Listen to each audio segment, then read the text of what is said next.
Hello everyone and welcome back to Wargame Red Dragon. There are things about this hobby that just make me very happy, and one of them is doing community casts, so I'm always grateful for people sending in their videos to the Discord. Now this one was submitted by the Second Lieutenant Quinn, and he's going against the Major Andre 301. Now the title of this video, well I guess of the replay, when submitted to me, was Israel is Stupid, and considering Quinn is playing as Israel, I'm looking forward to seeing some very excellent gameplay here and some uniquely Israel things. And speaking of those, we do have one off the bat, that's the Yasur Nimrod, which does have nearly 3,000 meter range, 70% accuracy, 28 AP missiles, and they are going to be used on this opener here. Let's see what he gets. Gotta be a little bit careful, and just running into SBG9s is not exactly ideal here. Oh man, stay away.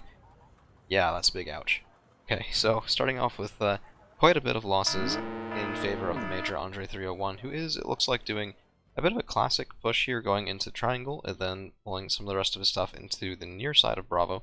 We'll have to see how the rest of that goes. Now, in terms of what Quinn is doing, he's looking to contest Triangle. Now, this is a very common tactic. I do tend to prefer the square push myself, but hey, you know, different strokes for different folks and all that. And this is also very good. So we have ATGMs, we have Barkans. I'd like to see some recon infantry here, just to make sure that the Barkan, well, that the Dorban LR does have maximal range. But there's a para as well, and those are spike missiles, very long range, very high accuracy, high AP power as well. 27 AP power for an ATGM on the ground is very nice.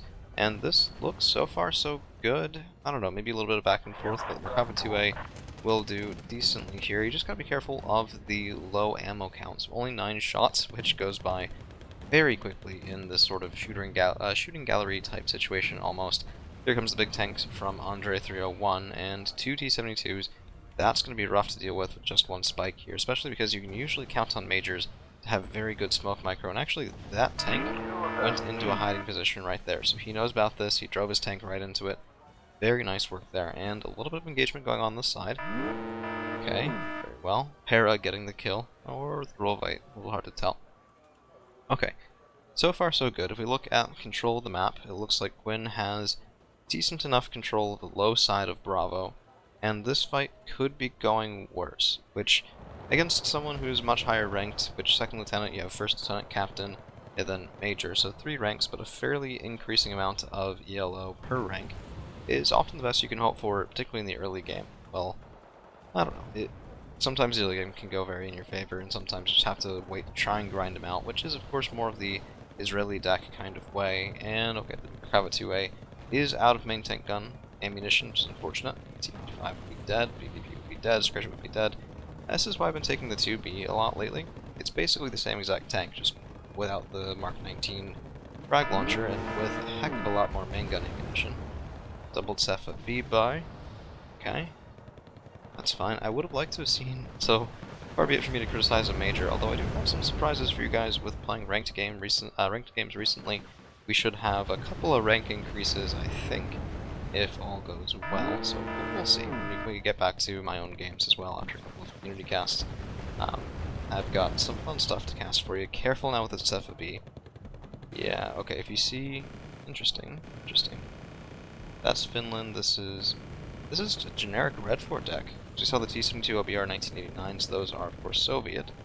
Yep, FJB-40, that's going to be Strela 3 shooting in at this FB. They do have to get a couple of hits there. Strela 3s are just 3 HE power, but at 6 strength, it's still 2 hits to kill, so yeah, it's a little risky. Would have liked to see those guys, ooh, sorry, wrong key, come back and refuel, rearm, and come back up, because they're a nice screening force for infantry, which of course the Para cannot handle. And this is starting to look a little bit Red 4 favored, so not a lot of action on the right-hand side. Left-hand side, largely successful, although pretty light engagement. And yeah, Ranakoyekri, or BVP MEAs, which of course are going to be a mainstay of most people who have access to them, just because they're such brutally effective infantry fighting vehicles. It's pretty crazy. Yeah, okay, Karnos by Nimrod, a lot of stuff in the air. Would like to see a little bit more on the ground, but I'm a very ground-focused player these days, so maybe to a phone. We'll see. Good use of air power is so impactful, but good use of air power is also very rare, so you have to be a little careful with it. Nimrod, 1 missile away. I'd like to see this one drop off before he keeps engaging. 1 hit, very nice. Very, very nice. Very long range use of the para, exactly what you want to do with this guy. Get that shot in, make sure your opponent's retreating back, and I would not approach with the Merkava 2A. The OBR 1989s have Sphere TGMs, which themselves have decent armor piercing at 22. It is more than enough to deal a fair chunk of damage to the Merkava 2A, and there's two of them that we've seen so far in this game, so yeah, I'd be hightailing it out of there pretty darn quick. It's probably not going to be able to reach the woods without smoke, which might be coming in. The Laish is, nope, firing somewhere else.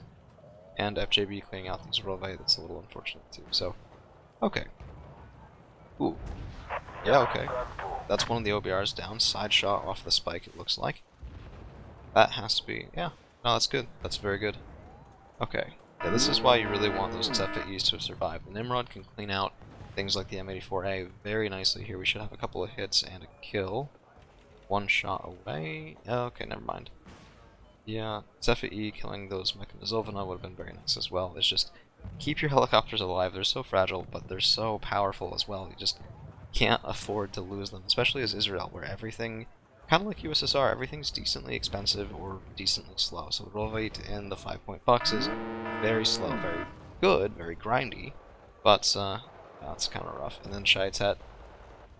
FJB don't have a tertiary. It's probably the only reason the Shaitet are still moving, otherwise you're usually going to see a stun there. Just be careful. Okay. So far, if it were me, I would probably have bought a couple more things. Yeah, now we have forces coming out on the ground. This is very nice. If the Kurnos can get a kill, that's pretty good as well. There's the OBR. 1 strength left on that. Come on. Let's get the kill there. Oh, I'm excited for this. I'm very excited for this. You could almost go for the... Ooh, Kurnos is away. He still had vision. That's going to be a kill. Only needs one of them to hit, and the Kurnos is out. Safe. Very nice. Very, very nice stuff. That's exactly what Quinn needed to stay in the fight after just taking repeated losses here. Para as well being rearmed, and down to 11 missiles. We missed a couple of those firing. We've seen some of the more impactful shots, certainly, but I think there was probably a lot in the opening salvo where I was looking over here, or we're looking in the T-72 OBR 1989, where we missed a little bit. Now there is, looks like a bit of a lull. Per my usual, I haven't watched this beforehand, so this is my live, unfiltered reaction to this community cast, which is just the way I prefer to do it. Now, if you want to do a community cast where I've looked at it a little bit previously, maybe I catch all the highlights a little better, or things like that, you can certainly request that as well of me. Just take your replays, send them into the Good Replays channel in my Discord, and tell me what you want. So, we'll see what we can do. And it's Oshkosh is spotted. It is a big vehicle, and the size there means that it's easier to see from far away. So, well, no, sorry, the size is chance to hit, but poor stealth is what matters here. And the Oshkosh being visible means this guy needs to hightail it, because that's a 40-point resupply vehicle. It often makes it, in my opinion, rather hard to use these guys, just because it's so expensive. The 30-point ones, an extra 10 points really does save you a lot of headache here. Now, Zelda's moving forward, more Zeldas, none. I would probably be using some Eye Shermans at this point. I tend to find that over here, Eye Shermans are worth their weight in gold. They'll kill BVPs, they'll kill Mechanizovana, they'll kill a lot of things here that you don't want to have around. Plus, the Israeli Mar 290 would be pretty perfect. You just use it, get a bunch of kills in a wide area, stun whatever you don't kill, and then advance in. But this is nice. Okay, so Zelda's staying really far back, depositing the Rovade, moving them up, using all 3 of those guns, the M2 Browning, the Mag 762, both of those, by the way, is very nice. This Mechanizovana don't really stand a chance, even though pound for pound, one of them could go up against Rov 890 and have a relatively equal fight there. These Rennick need to be careful. What's probably the intention is to get the Apolos in range, take out the Zeldas, but I don't think he knows there's Bedouins here, so these guys are going to be spotted from really far away. Mechanizovana will die pretty soon. 1-2 Rennick Viekri. Yeah, if these Zeldas can get the kills there, that would be really beautiful. The Rov 8 need to engage, Zelda's behind them, and just outlast the damage output from the Rennick Viekri, who are using their tertiaries. A lot of people will turn off their tertiaries, particularly on more expensive infantry, just for that reason. Don't want them to be seen when they're outside of effective range and might take fire from supporting infantry fighting vehicles or any other sort of fire support. Now, there is movement from Andre 301, but it is having a bit of trouble. M84As, since their nerf, have been a lot more balanced, most people would say, I think, and Because of that, they get taken out decently quick. I think we saw one of them go down there. Renako Yekiri definitely struggling against the Rovite and the Sovna. This Promise, this is probably a shift queue. So a lot of people, when they shift queue, a lot of attack orders will run out of ammunition, and if you don't turn off that secondary MG, the Promise will try to engage with it instead of just stopping. So yeah, bit of an oops there, bit of an ouch. I've done that myself. Now, usually I try and turn off the gun on my mortars, even the Laish. I mean, when is that M2 Browning really going to be that impactful? But if you leave it on, it could send your mortar all the way downfield, which is not what you want to have happen at all. So now I'm beginning to see why the title of this video was Israel is kind of crazy, because we've seen a number of not ideal engagements here, and yet a couple of Israeli units like the Pera are just making life so difficult for this major. It's pretty incredible. Yeah, we have some artillery coming in, SU-122-54s, 15 points, 4 frontal armor, sort of like the Soviet version of the Eisherman, although the Eisherman's 5 armor, I believe, is slightly better. Don't know about the gun by comparison, but I'd still rather have the Eisherman just for the armor against the weaker guns of the SU-122.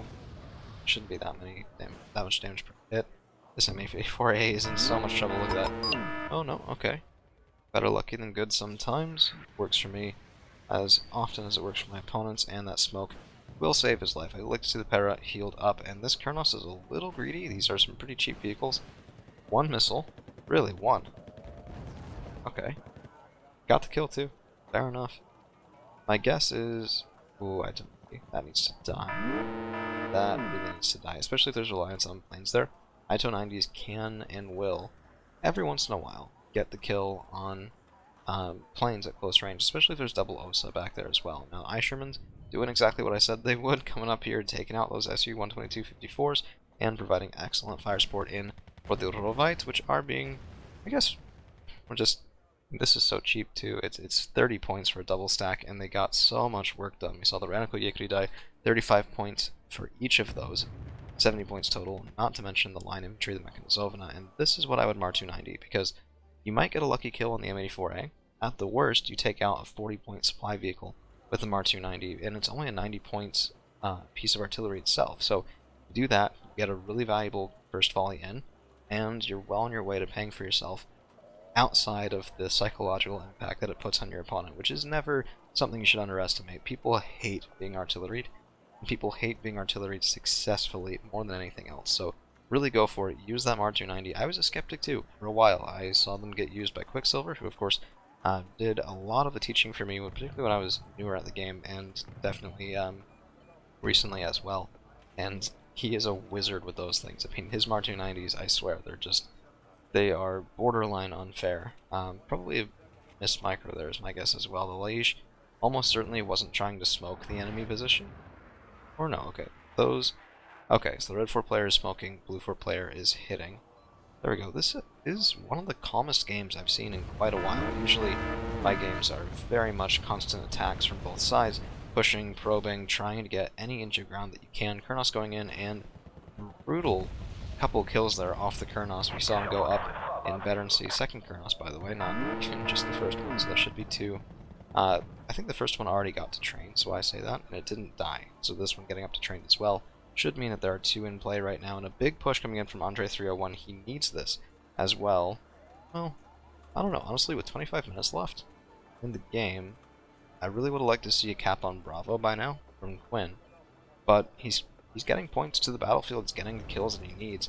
It just seems like he's been trading up for a little while without really getting that much board control, despite maybe having the opportunity earlier on. And sure, there is something to be said for that, because now the Renako Yekiri are getting killed in the field. Now he has stuff to deal with. The Renako Yekiri here, the BTR-80 there, the T-55A, potentially ending with the Eisherman as well, but it looks like ATGM's actually lost.